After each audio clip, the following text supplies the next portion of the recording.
What's up?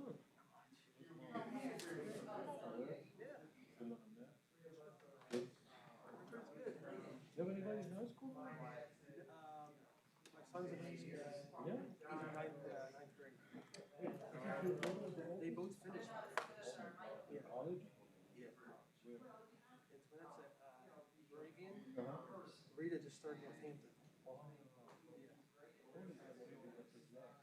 Oh, he's finished this year? yeah, but he's preparing. Does he go out there at all? Or? He's preparing for the Oh, okay. Does he go out there or is it just all?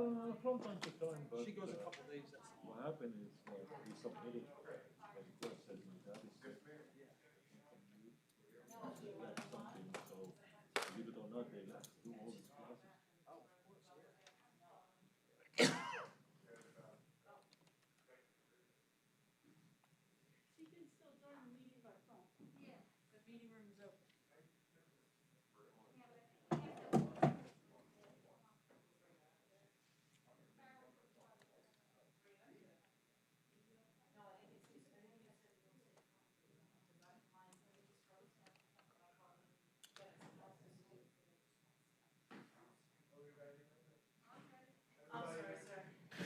Start the Personnel Committee meeting, October 14th, it's 4 o'clock.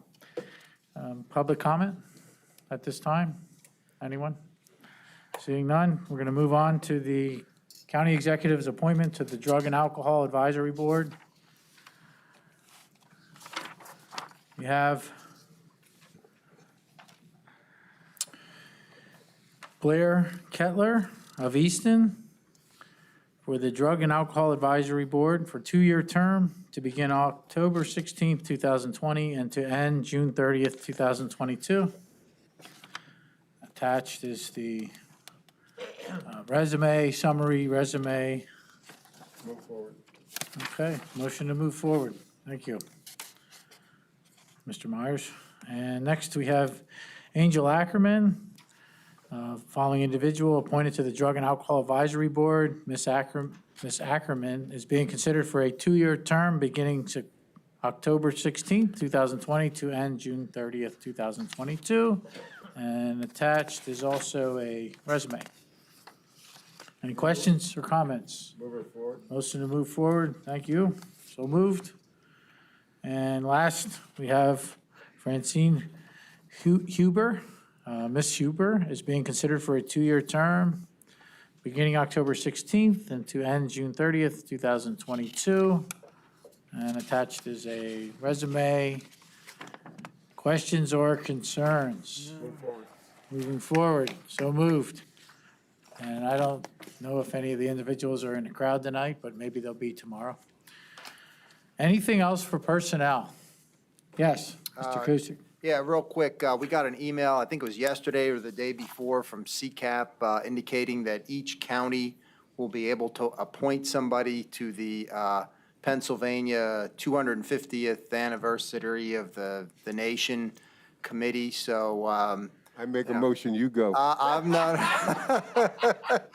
I would just say if anyone's interested to submit their interest to Mr. McClure, and we'll just, I think the best thing for us to do would just be follow the appointment process like we do.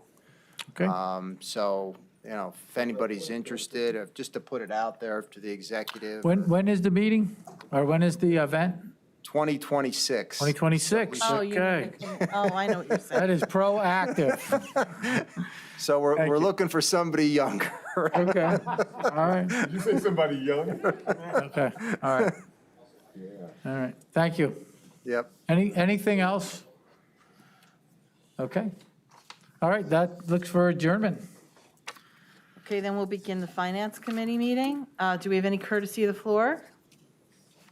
Seeing none, we'll review the controllers' reports. Good afternoon. Good afternoon. Okay. You did receive from my office 5 hotels audits for home room rental tax, and you did receive also internal control review for the cash collection process for procurement and a statement of revenue expenditures for the Conservation District. For the Wood Springs Suites, they had a dual management, so despite the dual management company participation, the current management group still owe the Northampton County a tax due of $470.30, so please see the Exhibit 1 attached. And last time, I think Mr. Myers did ask that how long they're paying this money, and just to let you know that they pay the money within a month, otherwise, after they receive the report, otherwise they will get penalized. And thank you for Nancy Pawlowski that she is, every time the money has been received, she notify my office. So just I want to confirm that. For the, any questions on that? See none, I move on to the View Inn and Suites. And we did determine that the license 152 for the View Inn and Suites owes Northampton County an amount of $913.24. And this is of, it's, you know, a fact of $926.59, less overpayment of $13.25. So that made the net. And again, please see the Exhibit 1. For the Candlewood Suites, we also determined that the license number 160, they owe the Northampton County the amount of $12.45 on hotel room taxes. Please see Exhibit 1. The Grand Estonian, we determined that their license, number 135, also owes Northampton County a $1,298 in hotel room and taxes.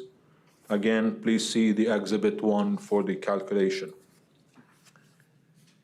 The Woodstone Country Club and Lodge, we determined that their license, number 144, does not owe the Northampton County any additional money for hotel room and tax or interest, nor is any refund due. Wow. So can I stop you here? Just put a Yes, pin in no for a problem. minute? Yes. So how do you get like a nice report like that, and then we go back to $1,200? How could you miss $1,200? Like, what are some of the things that? Well, the factors, don't forget that there is, sometimes maybe they don't charge the rooms the correct taxes that all build up. And you're looking here, the period is, I believe, for 2 years. So that build up to a I point see. that you build up, you know, with these numbers. So they're just simple errors that add up over time. Yes. Okay. And that's the factor, is sometimes we look for what they owe, if there is any refund or penalty is also calculated. So that all add up. Mr. McKee? I can't hear Do it. they compare them against the state sales tax? Is that what they're reconciling them against? Well, the reconciliation is more about what they owe the Northampton County in taxes. So they're reconciling them up. So they're reporting quarterly or annually or We take the month by month, what they they're owe monthly us. reporting? Yes, Okay. yeah, that's the way we do our testing, based on monthly. When then we take the year, but we do the audit based on month by month. I see. Because don't forget that the penalty is calculated on how long that occurred and what they owe the So the county. liquidated damages and interest. Okay, It's all the factors of calculation. thank you. No problem. Mr. The Estonian, is it still partially condominiums, or is it all a hotel Well, now? for the period that we did audit it, it was a room rental. So I don't know if now being converted to different, I have no idea. But for the period we audited, that was, you go down and you rent a room and you have to pay all the taxes Yeah, 'cause required. I know it went back and forth. There was a condominium, then a hotel. Yes. I didn't know if it was still a mix or what was going on there. And can I ask one more question? Yes. Maybe this is a future as That's why opposed I'm to here. past practice. how do you handle the Sands/Wind Creek now? How will you audit that? Because the Sands was the owner and it was transferred to Wind Creek. So was that audited prior to the sale? So far, my office did not do this audit, but I will reply to you as soon as I go back to the office. I just wonder how you do it if they don't own it anymore. Do we do it now because they left, or? It's up, if you do order my office to do the audit, we will take a priority, and I think we will do it. So just, you can email me, tell and say, Mr. Basile, we'd like you to audit so-and-so, and we will move forward with that audit. Okay, thank you. Gentlemen, you can let me know. We'll let them know. No problem. Please, let me know. Sir. Just send me an email and let me know. Okay.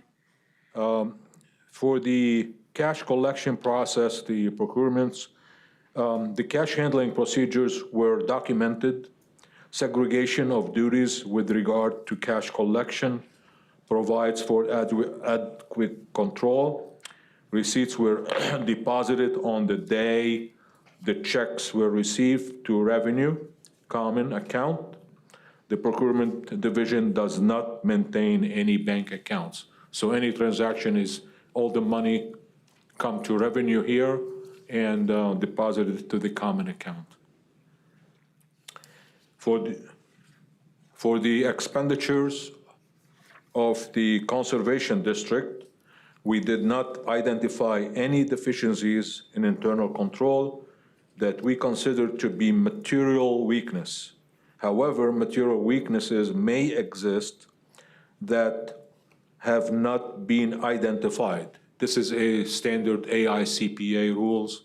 So, and I did question this over and over about the, if material weakness may exist that have not been identified, but we did test what we do in our auditing report, and we did not identify any deficiencies in the internal control.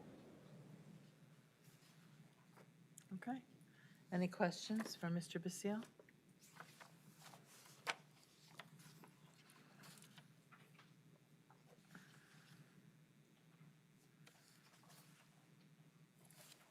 None? Then thank you for your time. Thank you, and please send me the email. Yes. All right, a discussion regarding the court administration fees.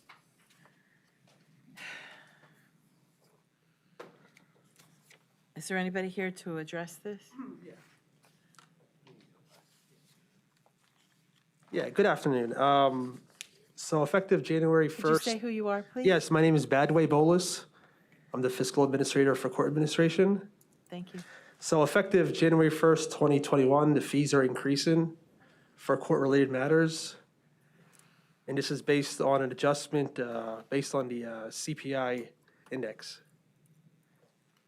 So does this come from the state, sir? It comes from, yes, AOPC, the Pennsylvania Supreme Court, And it's effective? January 1st, 2021. So you just need us to approve it that we've Yes. seen it? And this is done each year, this Okay. adjustment.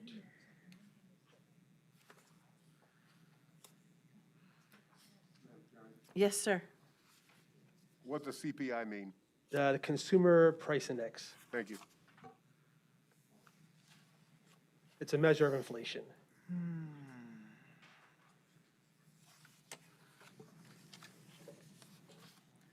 So, any other questions? Yeah. Yes. The rates that we're seeing on this attachment one, is there a percentage that they went up? Because they don't show the old rate. It's a 2.3% increase. So they're all 2.3% from last 3%, year? yes. Okay. Thank you. You're welcome. Across the board. Yeah, I'm just looking to see Yes. which ones are getting the rate. Because they're even amounts, so, Well, they have round any up to the business next with the 50-cent court. increment. I'm sorry, I couldn't hear you. They round up to the next 50-cent increment. Oh, they automatically round up? Yes. For Oh, the that's a sake nice of efficiency. calculator. Yes, Thank you. you're welcome.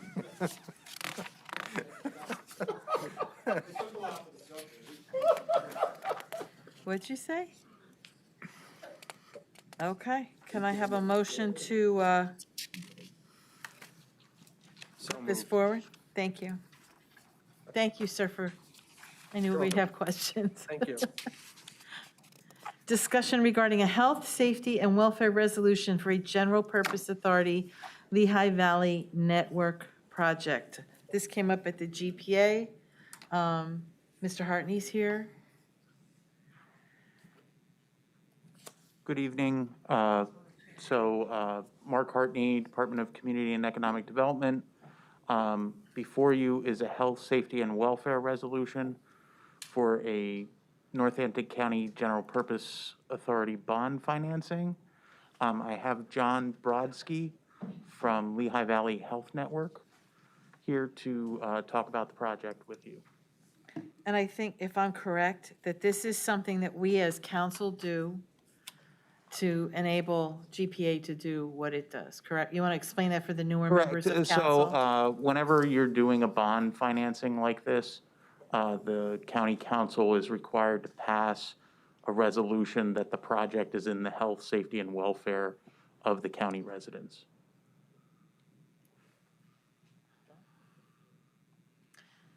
Do we have any question? And tell me his name again, I'm sorry. I know I John saw, Brodsky. I saw him a week ago, very early in the morning, but that doesn't matter. I wouldn't remember.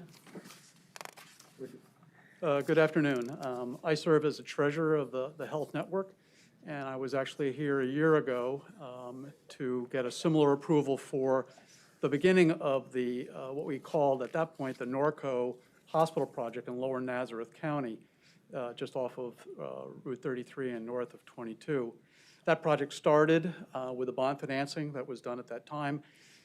We had always anticipated a phase 2, and we are now going to accelerate that, which is a patient tower, a 4-story patient tower for which we will fit out the first floor. So that will complete the overall structure of the hospital, a cancer center, and a medical office building. What we're adding now is about 87,000 square feet, and it'll cost a little bit less than $25 million to complete. In addition to that project, we are also doing a new development project up in Dixon City in Lackawanna County. That'll be another new hospital, which will be, again, a medical office building and hospital at about $80 million for that project. So we, because of the way the rules work, we can issue all our bonds through one authority. So we're going to work with the Northampton County Authority in this case. So I'd be happy to answer any questions. The project, the current project is moving forward, on budget and on schedule. We would expect the whole project to be completed in about a year from now. Sir, what kind of services do you expect to have at that facility? It'll be a full-service hospital, but really oriented to less acute patients. We will have, well, again, there'll be a cancer center, so treatment, infusion center there, a medical office building for regular patient, outpatient visits. The hospital will have inpatient beds, a fully equipped OR, and an emergency department. We would certainly expect that the higher acuity patients, if necessary, would be transferred either to our Muhlenberg campus or the Cedar Crest campus.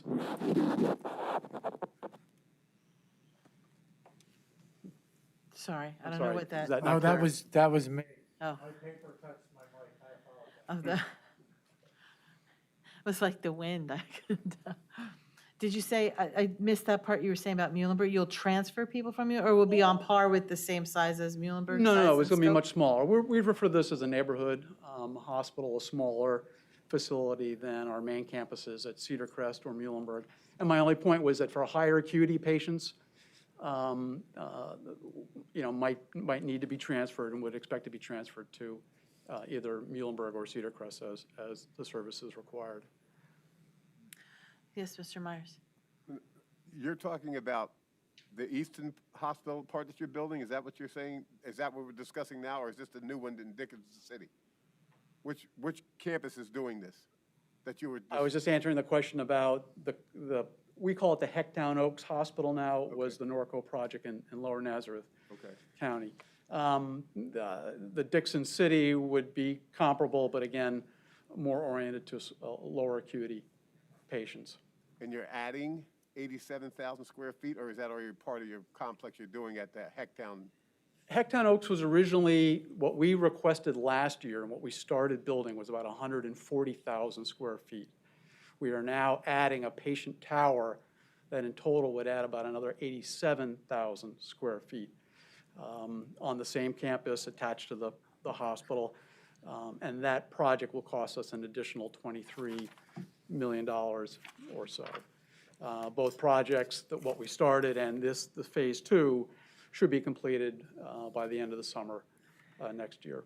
And you're combining all of this into the one bond, which is what, 110 million? Is that the? We're getting a commitment from the bank for 110 million. I expect we'll actually use less than that.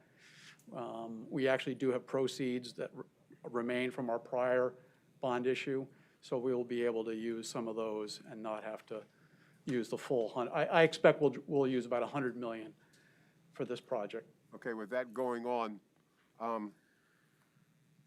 how many jobs are you adding, or do you have any idea? I don't have staffing information, I'm sorry. I can't provide that. And I'm not even sure I'd want to hazard a guess at that. I can certainly follow up and provide that information. I would be curious to see what your staffing is going to be as far as, because that's also taxes coming our way. Thanks. Certainly. Any other questions? Yes, thank you very much for choosing Northampton County to place your hospital. I think that's great for the county, the services. Do you have, and I don't know what you're prepared to ask, questions to answer, but this one's more on the technical specifications of the project. The bonding, is a public bond, correct? That's what we're approving here tonight? Unlike Or is it a last year, private bond? it's a private bond. It's a private We're bond. doing a financing with a bank, so the bank will loan us, the full amount, just like a regular construction loan from a bank, but because it's tax exempt, we have to go through this process with the county and with the GPA. Okay. That wouldn't be required if it was just a conventional bank financing. Does that trigger the prevailing wage if it's tax exempt? In many cases, it does. I actually don't know that, but typically, tax exempt financing does trigger that requirement. Or could you find that out for us? Certainly. Or have somebody, maybe I could get in touch with Mark, can someone? I can get back with you on that? Yes. Okay. Do you want that by tomorrow? Well, I mean, it's, it'd be nice to know. I know we did some LERTAs and stuff, and, sometimes you try to get all the information, sometimes, so it would, I'm scheduled to be back here tomorrow evening, I guess, so if there's a list of questions that you have, I'd be happy to okay. track them down. So staffing was one, the prevailing wage was If the another. bond triggers prevailing wage on that project. Right. Because, of course, I've read a lot of your mission statements, and Lehigh Valley Hospital, the community is one of the goals, and also prosperity for the workers, prosperity for the community, prosperity for the businesses. So I would be, interested to find that out. Certainly. Thank you very much. That's about all I have on this. Any other questions? Mr. Lott? Yeah, my question would be back to maybe Mark, and thank you. But I was just wondering if we could get a real brief overview of what the advantage to council, or to county, for working with Lehigh Valley Hospital, besides the obvious community. I'm talking more finance advance to us, and really what Lehigh Valley Health Network needs from us. I mean, my understanding is all we're doing basically for this bond is saying, yes, they are a community value, they give back to the community, they're an asset. But if you could just summarize it, just for some of the new guys and myself, exactly what our role is and what our advantage is in a real brief one. Thank you. So as far as the resolution that you're passing, you're saying that the financing of this project is in the health, safety, and welfare of the county. So, having a hospital to provide hospital services, the tax benefits that may come from the employed folks, that type of thing. Does that answer your question? Yes, pretty much. I realize that. Pretty much in a nutshell, we're just saying yes, that. what you just stated. I mean, that's really what is on the plate for us today. Right. Thank you. Right. And one other thing, the advantage for the county to do this, we get a percentage? So with tax exempt conduit debt financing through the GPA, the General Purpose Authority charges a fee to do the financing. And so that's, one of the benefits. So if we really scaled this down to my level of thinking, what we're doing is saying this is a good community asset, and by doing that, we get a percentage kicked into our GPS. GPA. GPA, thank you, authority. Thank you. Sometimes we wish we had a GPS for the GPA, right? Sir, thank you for, again, coming this evening, and can we have a motion to move this to tomorrow night's council? Motion to move. Thank you. We have several donations. First, a review of the donation from the Friends of Graysdale. $2,000 to be used by the volunteers to purchase Christmas gifts for the residents. It's not controversial, right?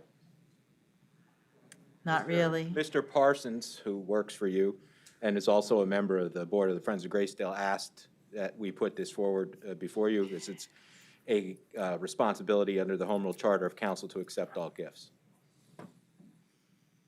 Okay. Sounds like a good thing, right? Yeah, I guess I'm always confused by, like, do they have to ask us if they're the Friends of Graysdale, and if they're funding for Graysdale, do they have to ask our permission? But I guess Well, they do. they're a 501c3, so ultimately, if they want to give us a gift, you have to accept it under the charter. Okay, thank you Yep. for that.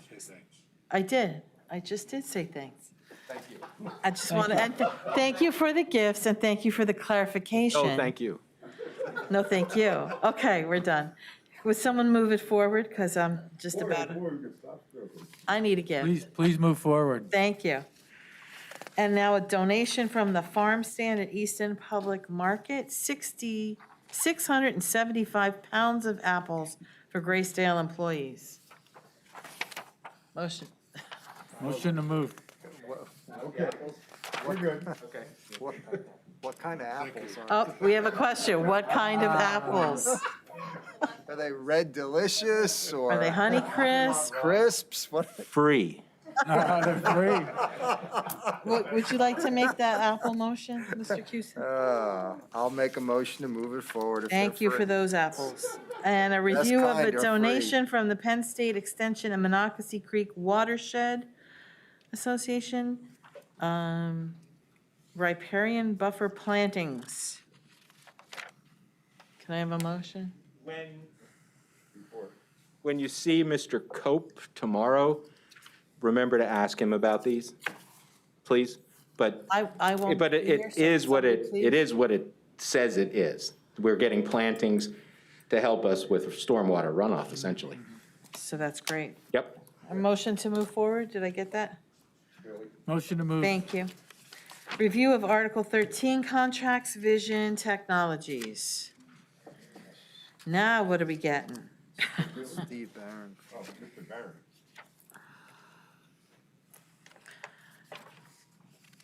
Polyclarity, county's next step in video conferencing and virtual meeting spaces. This was approved with, this was approved for CARES Act money.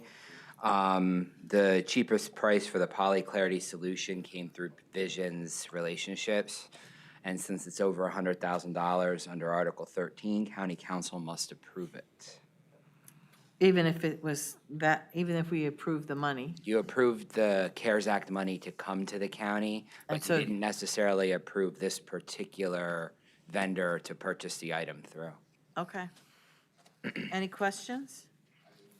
Yes, sir? Is any of this that we're looking at, What's that? any of the three that we're looking at, Visions, Grace, or whatever, is this the stuff that we're putting in to make our meetings more smoother? Yeah, so this is the solution that people will be able to interact with your meetings through. When you go to, when you do an online meeting, it will still be through Skype for Business. However, when somebody logs on, there will be links and they'll be able to use other meeting platforms if they so choose to interact with your meeting. And that Clarity solution will help them interact better with your meeting. But you still will be using Skype for Business if you're in this room or if you're all remote utilizing another solution. I knew that we- Mr. Giovanni? Steve, a question. What are we going to do for Skype for Business when it expires in July 2021? July of 2021, we have our Microsoft agreements that we're going to probably look to renew. Right now, our telephones all run through that backbone. I don't know if there's going to be a cheaper solution out there. I don't presuppose what that could be, but if there is something out there, a better solution for the county, I'm sure that we'll be looking at it to see what makes the most sense based on our network infrastructure. So that is what the discussion has been, and the Clarity solution will give us a network secure solution that will help us migrate to another meeting solution if that's in fact the way Microsoft goes. The problem with the Skype for Business, or the issue with the Skype for Business, is going to be what do we do for our phone infrastructure? And right now we're looking at what those solutions are going to be. I don't think Microsoft is going to let it hanging, but I don't know what the next integration of that is going to look like. Mr. Cusick? I'm sorry, Mr. Giovanni, were you finished? No, I'm finished. Thank you.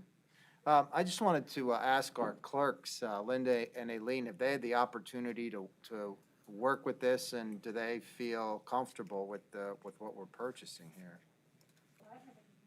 You haven't used it? It hasn't. We haven't exactly had a demonstration on everything, but it's, the way it's been explained to us, it sounds very much like it's precisely what we need at this point to make Skype more user-friendly, as it were. Okay, I think I'd feel more comfortable if you told me that you've at least had a demo and worked with it. So I have seen it. I have seen it work. It's basically Zoom. It's Zoom with all the network securities built in. So if you've used Zoom, you've used this before. Is there a way to have a demonstration with it? Not until it's live on our infrastructure. So there's no way to set up a dummy trial? Or? We don't have. We're purchasing the software solution. So we don't have it. It's not resident on our networks, and we don't put Zoom on our network. Mr. McKee? Question. Yes. Can they recommend somebody that is using the platform that we can contact? And Sure, I can ask Bob Mace to look at that, and we can get you somebody who is using it. Mr. Cusick, I didn't mean to cut you off. No, that's fine, that's what I wanted to know. Just- What's that? It is, yes. Tom, you want to explain that? I didn't quite get what you were saying.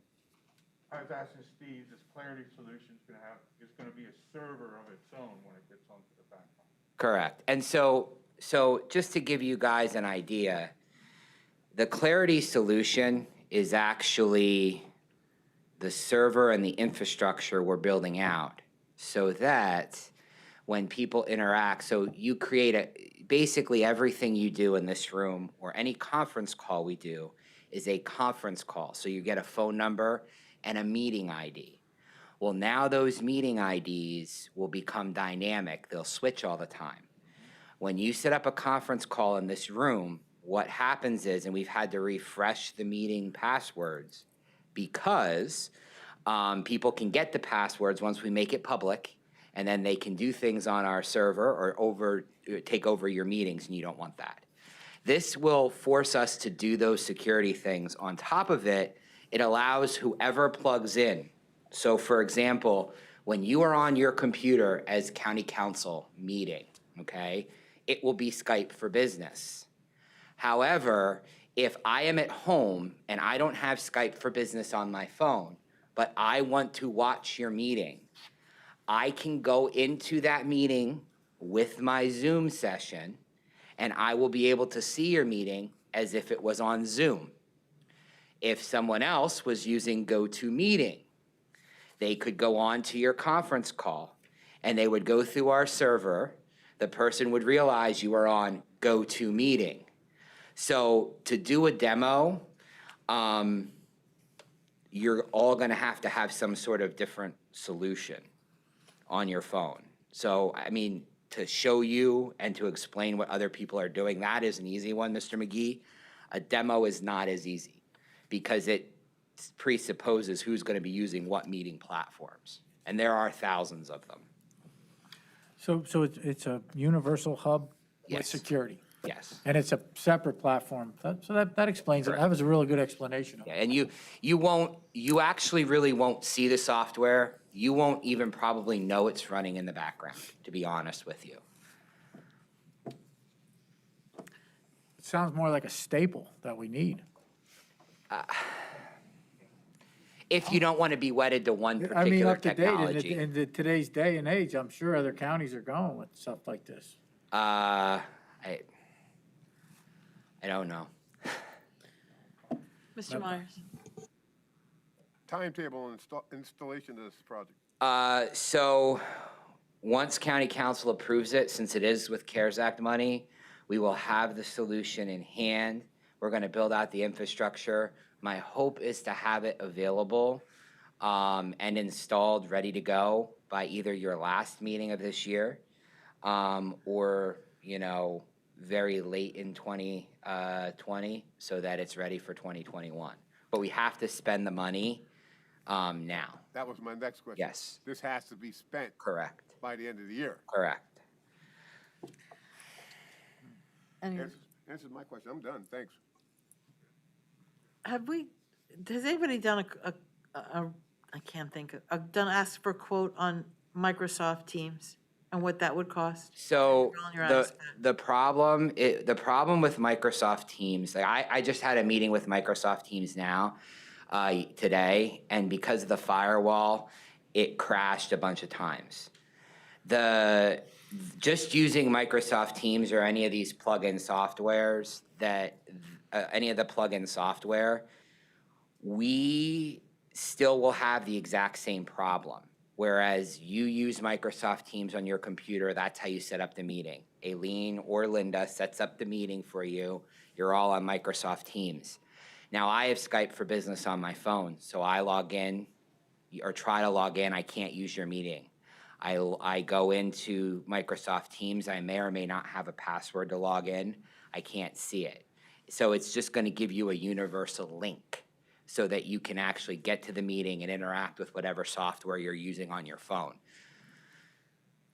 That's not my understanding of how, and I I just know that once you get the invitation, you're allowed to access, so. For what? For Microsoft Microsoft Teams? Teams. Well, once you get an invitation, you're allowed to access a Microsoft Team meeting, but the problem is when you're on a secured server, or if you want to secure that meeting, depending on what network infrastructure, if you're behind a firewall like we are here at the county, it's not so easy to sometimes click those links. We can't even download the software. So you're gonna have those similar problems. The Clarity solution looks to bring the person to your server on this side of the firewall so that they can actually see what's going on. So Microsoft Teams is just like a Zoom solution, but unless you're buying the corporate server version of it, you're also only wedding yourself to Microsoft Teams. And we are a Microsoft county, but you're wedding yourself then to that particular solution. Go ahead, Tom. But, Steve, isn't Teams the upgrade to Skype Business? It might be where we go. It might be actually, and again, we don't know what it's going to be, but until that software is completed on like the server side, as you know, we don't know what it's going to look like. They could also repackage it to something else completely. So if Skype for Business goes away, we'd still have the Clarity solution, which we need, but you might see it as Microsoft Teams. It depends on how Microsoft rebrands it. So yes, we might be Microsoft Teams, but that's depending on how Skype changes, because Microsoft is back and forth. I guess why I'm asking that question is, if we know that this other platform is going away in 6 months or 7 months, would it not be prudent to seek out some other options at this time? No, because we have to see what infrastructure we have, what is going to be most compatible, and since we are a Microsoft county, where we go from there. Because if we put a solution or purchase a solution, Microsoft, under their current licensing, may just be able to give us whatever Teams looks like, and therefore it won't cost us any additional money. So if we go out and we shop around, we're going to do that anyway, but as we go out and shop around, we might be purchasing something for a lot more money that we never needed to do anyway. Is that a question, or? I'm yielding to the expert in the room and Mr. Giovanni and asking him how he feels about this.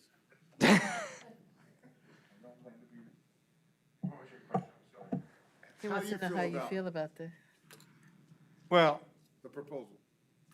from my company as being a Microsoft certified partner, my understanding and our company's understanding is, as of July 2021, Skype for Business is going away.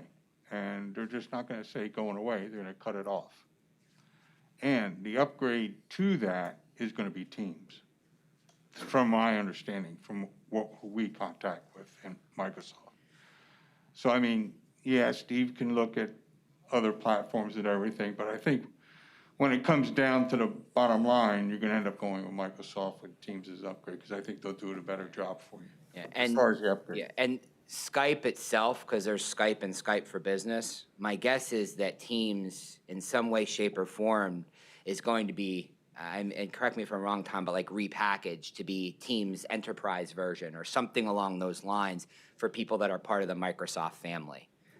Correct. I think it'll be an enterprise version, which would be for what the county has. Answer my question, thank you. Do I have a motion to move this forward to tomorrow, and do we want anything presented for tomorrow? Other than? Nope, okay, motion, Mr. McGee, thank you. Grace Industries. This is request for proposal for the Norbath Trail Project Phase 2.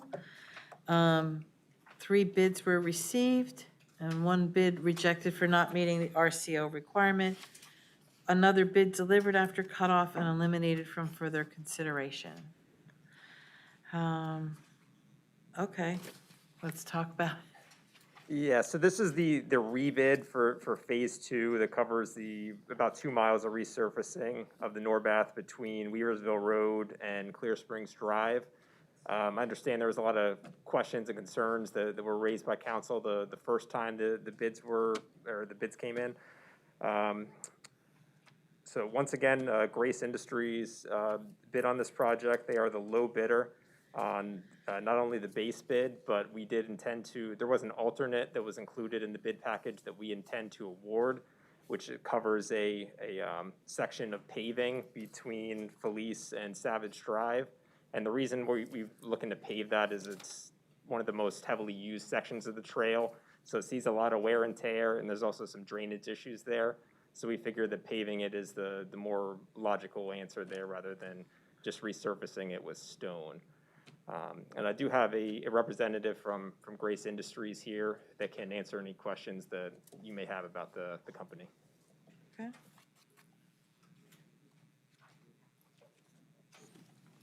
Yeah, one question for Mr. Emile. The alternative bids, all 3 of them, are we at liberty to talk about all 3 of the alternative bids, or 4? I guess there was 3 bids that came in. The base bid and the alternative bid. Do we have that, like what the alternative bids came in at, the numbers? I see the combined bids, but was there a breakout of those? I do have the numbers on what the total cost would be if we were to award the base bid and the one alternate that we intend to award. It doesn't change in terms of the order of the bidders in terms of their pricing. Grace Industries would still be the lowest if we award the alternate that we intend to. But do you have a comparison of the alternate bids? Yes. So for this section of paving, it's alternate number 1. Grace Industries bid was $24,209. Lloyd G. Hirsch was $50,500. Bean was $65,650. And By State Construction was $57,065.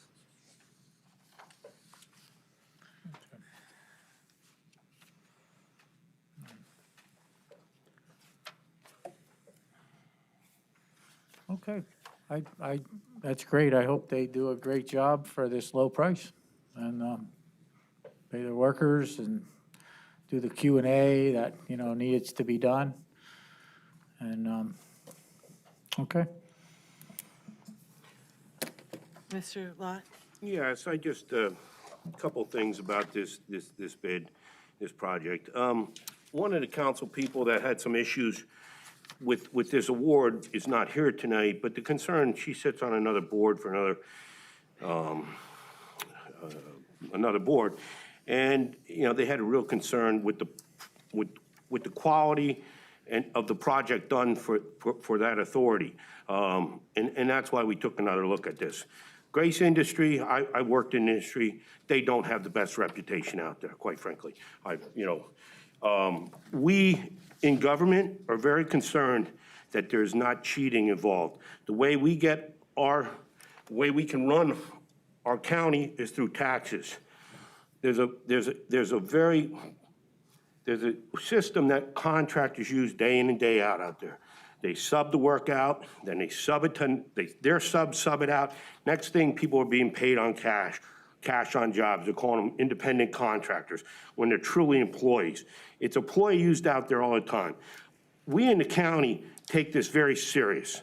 We expect our contractors to bid on an even, fair basis and pay their taxes and play on an even playing field. That is what is expected of our contractors and people we sub work to. I am concerned about this bid. It's more than $150,000 on a $218,000 bid, less than the next bidder. It's nearly half the price of the third bidder. I just hope that we get the job that we're supposed to be getting for this price. And Mike, I think you better pay attention because other end users have had problems with this particular contractor. So I just wanted to put that out there. There is a lot of fraud in construction. It happens day in and day out. We don't expect it to happen to us here at the county. And it's up to you, Mike, to make sure that the contract is held up to a T and that what we're buying, we're getting. And what the men that are working on that job, the men and women that are working on that job are paid the prevailing rate that they deserve. And they are not getting ripped off by some game of sub of a sub of a sub. And now we're working with independent contractors. It happens a lot. This is a small job. I can't believe it would. It does happen on small jobs, but this shouldn't really come into that. But the price is concerning. The price was concerning last time to us. How do we have such a big difference? The material costs are almost this, everybody pays about the same material costs. It's a prevailing rate job. Everybody should be paying about the same. So what this contractor is telling you is their productivity is so strong and their markup is so low that they can beat the next contractor on a $218,000 bid. They beat them by $150,000, over $150,000. That's concerning because when I saw those numbers in the business, what I could just about guarantee was there was going to be an issue on that job. Either the people weren't paid correctly, people were working for cash on the jobs, or materials were being substituted for less. I'm not making these are general statements. These are general statements how it works in construction. I'm not saying that directly about this contractor, but I'm saying this happens day in and day out there. So I hope we pay attention. Thank you. Well, he has a No, comment to make. he can answer. Okay. The owner of the company picks Well, one wait, job a year. wait. I'm Dan Shavak. I'm the general manager of Grace Industries. The owner of the Spell company. your last name, please, sir? Shavak, S-H-I-V-O-K. The owner of the company, Ronald Check, picks one job a year as a community outreach and does it for basically zero profit. That's your big difference in price. Okay, and this is right in our backyard, literally runs through the backyard of his personal residence. And he took this as a personal job. And I can guarantee you, we don't cheat on prevailing wage. All this work is done in-house, and all our men are paid prevailing wage. You might want to stay there if there's other questions, Mr. Cusick? Yeah, certainly Mr. Lott and Mr. McGee are more expert on the labor side of this. My concern and what I tend to see when I see these low bids are contractors come back after the job starts and asks for a change order. So my hope is that we do not see a change order because I think this bid is low. If it is, if we are a charity case, it's probably the first time. That's what it is. I mean, he, since a kid, he's been playing on this trail. Yeah. I'm sorry, sir, I didn't hear what you said. Since a child, he's been playing on this trail. It was personal to him. Yeah, well, if that's true, I appreciate it, but I think my concern is that what I've seen over the years is that when we get these lower bids, it never fails that the contractor comes back with a change order. And when that happens, I will vote no. So just that's how I feel about it. Thanks. Mr. Cusick, I think you raised the same question that I had, is why there's such a huge disparity between your price and all the other contractors. So I wondered how that broke out in terms of actual delivery of service. So you're saying it's zero profit? Yes. All right, Mr. Lott. I don't know how to address that. I just want to, wow, I've never heard a contractor, that's pretty amazing. We don't usually, we're giving apples today, and we've been giving $2,000 for Graysdale. We usually are the ones giving it out, so this is kind of unique. So if that's truly the case, I appreciate that. And, It is. And if, It is. And I cannot say, thank you enough. If you guys are going in there doing this, and I think it's important for your company to do that because you don't have the greatest reputation out there. I mean, there were some issues that made the paper years ago with your owner. So I think, absolutely. Everybody has a right to Everybody makes change. mistakes. Everybody makes mistakes. mistakes, and everybody has a right to change. So, if you guys are taking care of your employees and you're paying them prevailing rate and you're doing this for the county, I only have one thing to say, along with Mr. Cusick, that don't come back to us later, but thank you. And I mean, we've done work for the county for years. We've done lots of bridges for the county. Never had an issue. I mean, I don't know where the bad reputation, unless you're talking about what happened years ago. But I've been there 15 years, and I'm pretty proud of what I've done in 15 years. And I have a very good reputation with PennDOT and a lot of other, Mr. Jandal, we do a lot of work for him. And the project you're referring to that had issues, you gotta get the facts from both sides. There's big problems with the engineer on that job. Gentlemen, do you have any other questions for him? Just one last question. What part of it is the charity? Is it the materials that you're donating? Profit, So, excuse me? zero profit. So that's the profit. So now we know where the profit is. I mean, from the last bid zero profit. So you're buying the materials, you're paying the workers, Yes. and you figured it to be no profit. Correct. Okay. And so when you submit for payment to the county, are you going to send in the application of payment, and the certified payrolls Absolutely. before you get paid. And Absolutely. the fiscal part of the county is going to assure us that, and the quality of the job is going to be assured before we, because this is actually state money, that some of it that's paying. It's I do coming- state and federal jobs with PennDOT all the time. Right, well, I have I'm not just- had an just- issue with Just asking that prevailing question wage. here. That's just for our knowledge, so. Mm-hmm. Okay. Any other questions? Comment? Yes, sir? I am floored.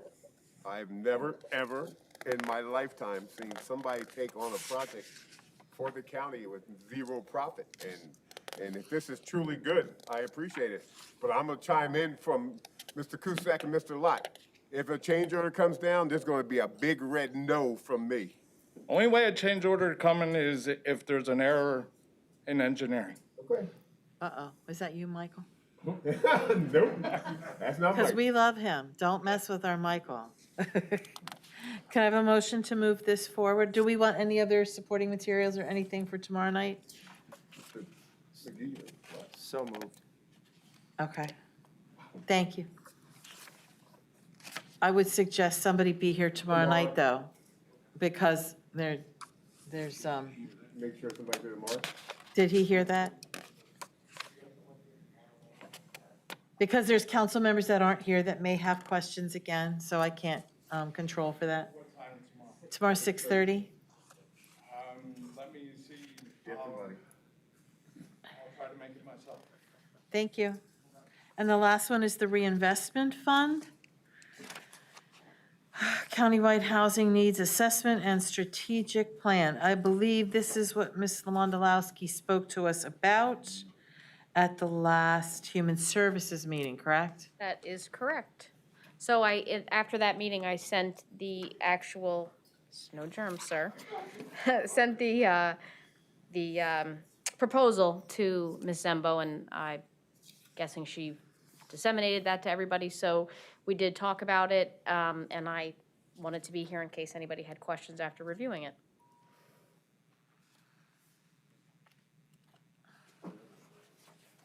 Any questions? Just, where is this money coming from?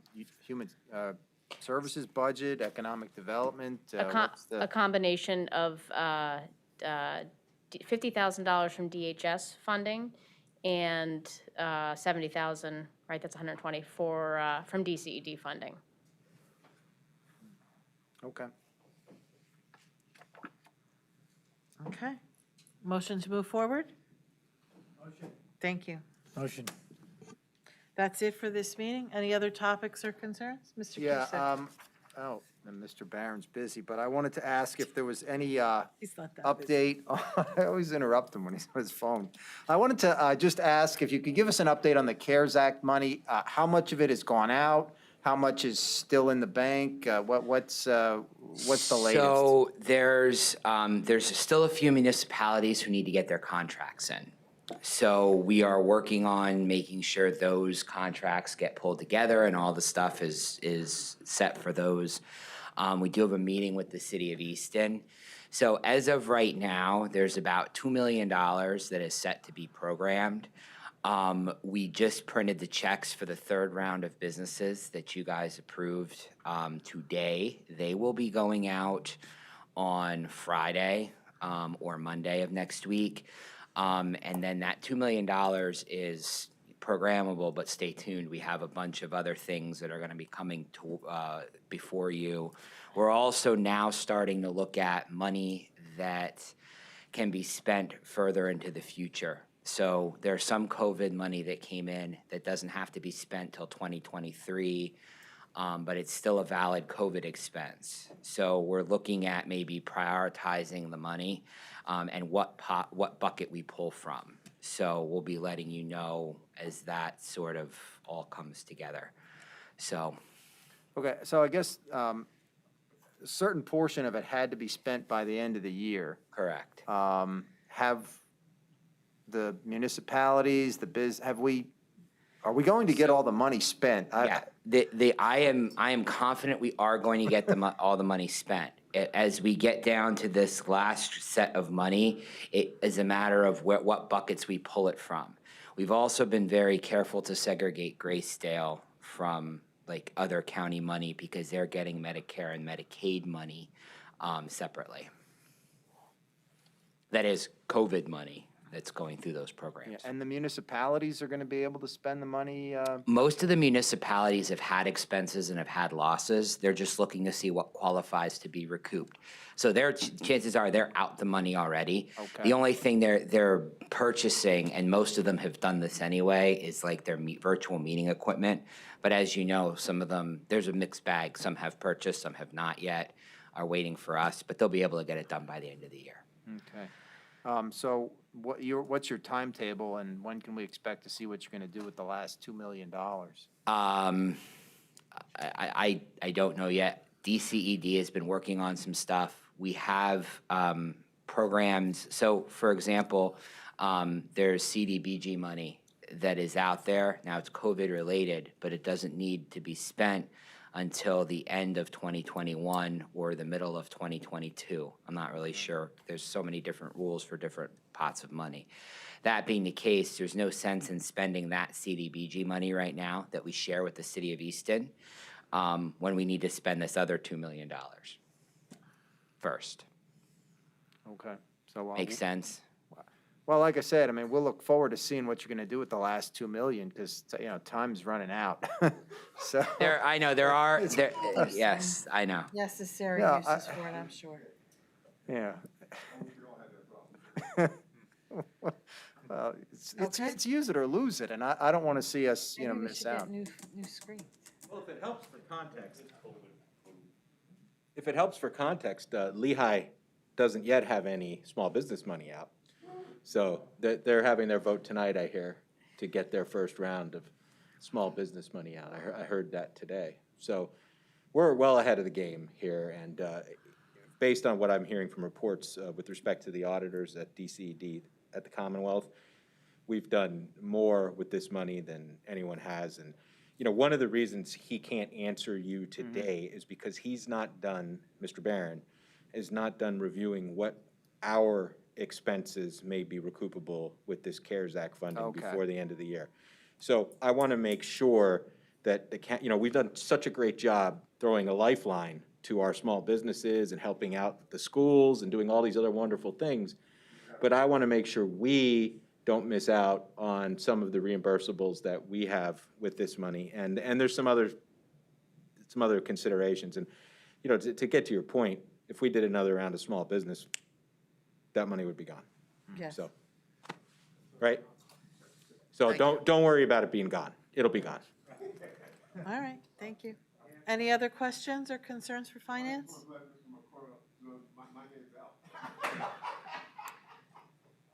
Oh, dear we go. No. No apples for you. Motion to adjourn. Thank you. No, I have a question. Do we have to wait till 5:30 to do capital projects? Can we take a little break and reset? Okay.